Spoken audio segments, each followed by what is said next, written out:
Donc maintenant, nous allons commencer le code JavaScript et pour cela, nous allons d'abord commencer à déclarer. Bon, on va d'abord commencer à déclarer les grands points. La classe dépense. Ensuite, on aura une classe dynamique. Je vais vous expliquer après. On aura une classe dynamique. On aura la classe pour l'interface. Je vais l'appeler UI. Ensuite, pour afficher les éléments. Pour afficher les éléments. Et ici, c'est après le clic dans le formulaire. Ce sera les grands points qu'on va aborder ici. Donc ici, on commence ici avec notre classe. Je vais mettre un grand D, dépense. Et voilà, j'ouvre mes accolades. Et maintenant, j'aurai juste un constructeur. Constructeur. Voilà, j'ouvre mes parenthèses. J'ouvre mes accolades. Et ce sera cadré par quoi? On aura le name de l'action, le prix et le type. Est-ce que vous voyez? Donc on va mettre 10.name reçoit name, point virgule 10.price.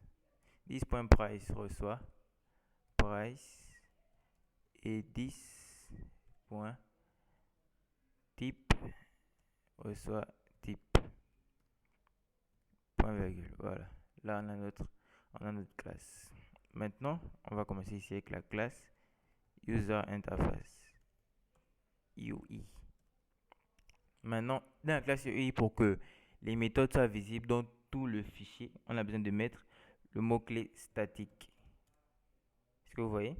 On met statique et là, on va permettre d'afficher le solde. On va mettre affiche solde dans le compte. Voilà. On y donne ça. Et je vais mettre par exemple un const product. Vous comprenez après pourquoi je mets ça. Je vais ouvrir ça. Je vais faire ça et je vais ouvrir ça. Maintenant, les caractéristiques de notre classe dépense, c'est quoi? Name, price, type, n'est-ce pas? Donc, on va mettre ici name. Reçoit par exemple, non, 2 points. Par exemple, on va mettre une voiture. Il a acheté une voiture. Le prix, 2 points. C'était. Non, le prix c'était. Voilà, 2300, virgule. Et ensuite, le type, ce sera vraiment ici le truc clé. Ici, on va mettre expense. C'est pour dire dépense quoi. On met une virgule et je peux copier ça. Je copie. Oh, excusez-moi. Je copie ça. Je fais un CTRL C et je pars à la ligne. CTRL V. Je modifie juste ici et je mets juste income. Et maintenant, on va parcourir jusqu'au bout. On va mettre product.forEach. On ouvre nos parenthèses. On ouvre encore les parenthèses. Ça, c'est ECMAScript 6. Ceux qui ont déjà JavaScript, ils comprendront. Donc, on met ici pour event. Non, non, pas event. Et ici, c'est pour dire un produit. Mais pour que ce soit plus facile, je mets juste product. Et voilà. Ensuite, je dis product. Je fais un if d'abord. If product point type est égal à. D'abord déclarer une valeur ici. Var solde reçoit 0, point virgule. Ensuite, product type. If product type égale expense.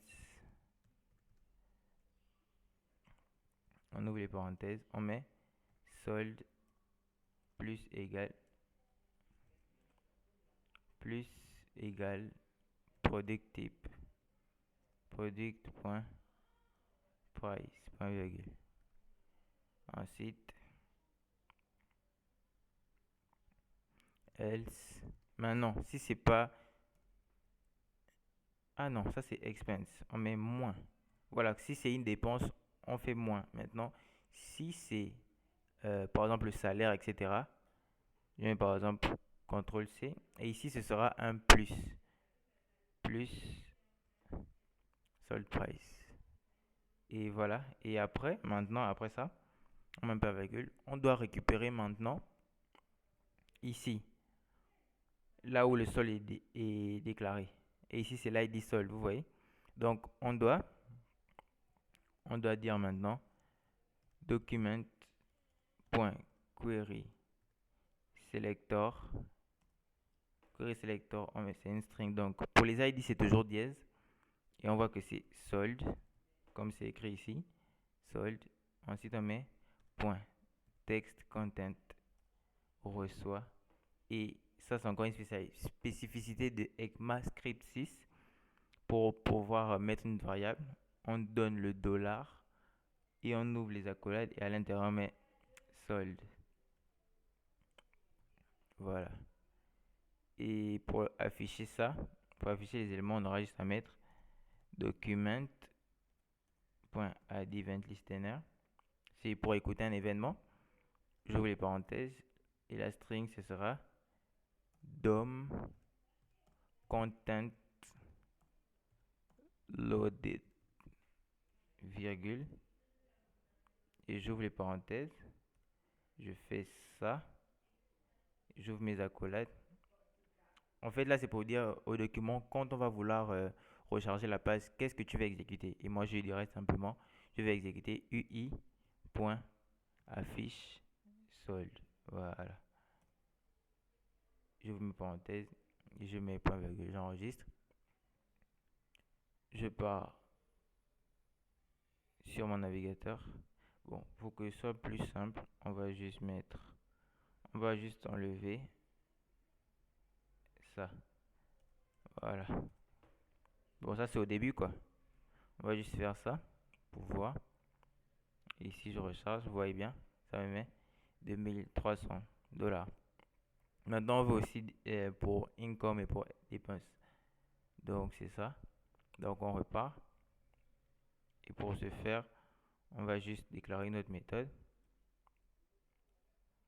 Et je pense même qu'on peut le faire dans le même truc. Hein.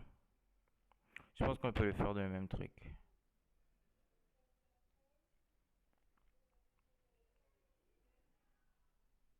Je pense qu'on peut le faire dans le même truc. Attendez. Plus, minus. Oui, oui, je pense qu'on peut le faire dans le même truc. Ici, tout simplement. Ici, on va déclarer notre variable. Ce sera var plus reçoit 0. On va dire else ici dans le else parce que si c'est différent de expense, on va dire plus plus plus égal maintenant product.price point virgule. Et tout comme ici avec le sol, on va juste mettre document.query selector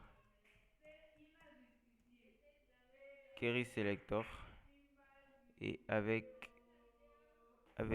dièse de plus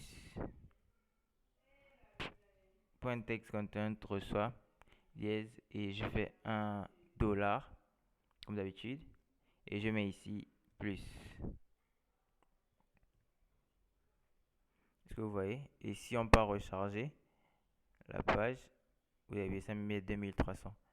Mais non, on veut pas que ça s'affiche comme ça, on va mettre devant un dollar. Ensuite on met .00 pour que ce soit plus joli. .0.0, voilà. CTRL S, je fais ça. Voilà.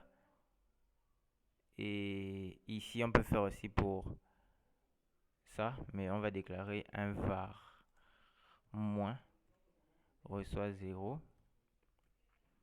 Et ici, si c'est expérience, on va mettre moins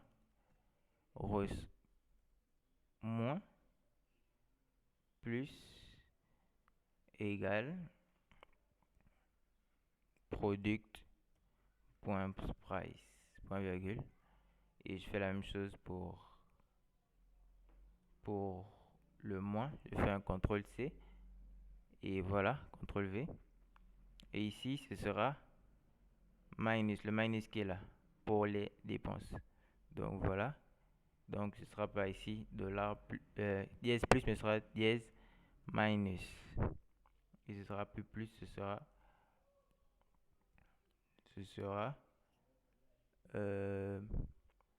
moins. Voilà. CTRL S. Et voilà, normalement c'est censé nous dire 0,0 dollars. Voilà, exactement. Donc après maintenant ça, on doit maintenant gérer ça et ajouter d'autres fonctions. Donc on se voit dans la prochaine vidéo. À tout de suite.